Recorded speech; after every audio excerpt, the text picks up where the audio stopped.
Donc le port a grandi, mais au fur et à mesure, ça n'a pas été fait du jour au lendemain, mais c'était un peu logique dans la mesure où la voile et la plaisance en général s'est démocratisée un peu partout en France. Donc l'agrandissement était quasiment normal et obligatoire.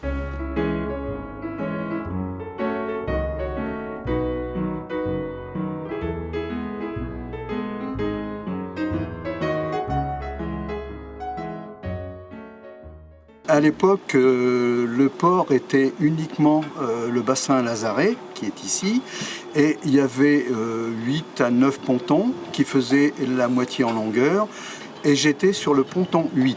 Et le bateau, c'était un Oceanix du chantier La Prairie.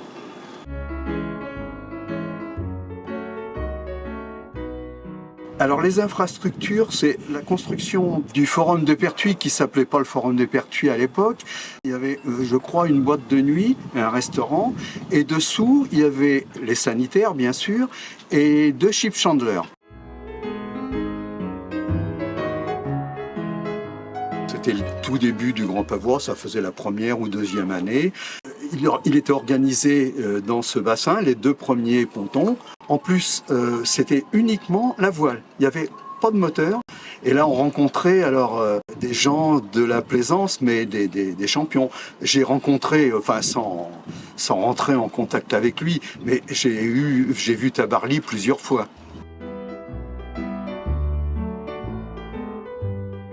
Le port s'est rempli assez rapidement avec les bateaux qui étaient amarrés au vieux port.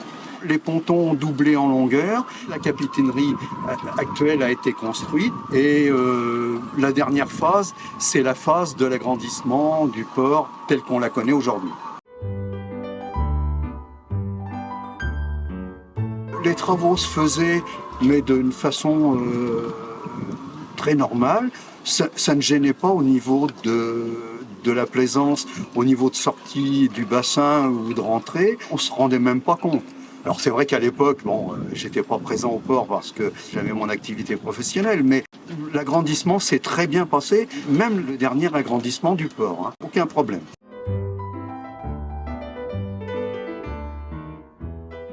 La vie, elle était très conviviale parce que on se connaissait tous, vu l'importance du port. Il y avait beaucoup de solidarité. Alors, il y en a sans doute toujours, mais les gens ne se posaient pas de questions. On vous attendait sur le ponton, puis on vous offrait une bière. Je pense que ça s'est perdu un peu, mais par la taille du port, hein, c'est obligé ça.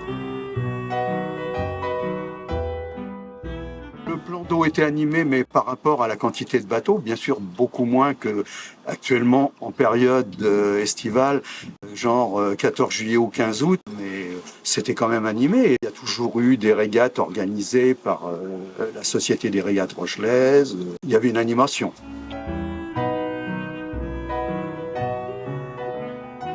J'étais membre de la Société des régates rochelaises. Un certain temps, j'ai régaté. Après, j'ai fait un petit peu un break des régates. Et je me suis remis à régater après en changeant de club. Je suis allé au Cercle Nautique de La Rochelle.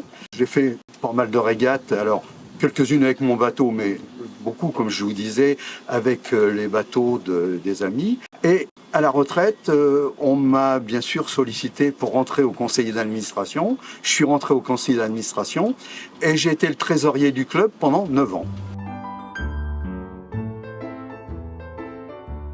Notre club, le CNLR, on a organisé la régate des chefs. On n'a pas pu l'appeler Cooking Cup parce que c'était une marque déposée par les Italiens avec San Pellegrino.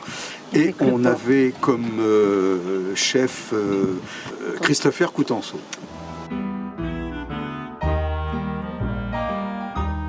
La personnalité qui m'a le plus marqué dans le domaine de la plaisance, c'est Bertrand Chéret. Par ce qu'il a fait en tant que régatier, il a participé aux Jeux Olympiques et puis actuellement, je crois qu'il a 83 ou 84 ans, il régate toujours. C'est quand même pas mal. Moi, j'avoue que j'ai un peu levé le pied, hein.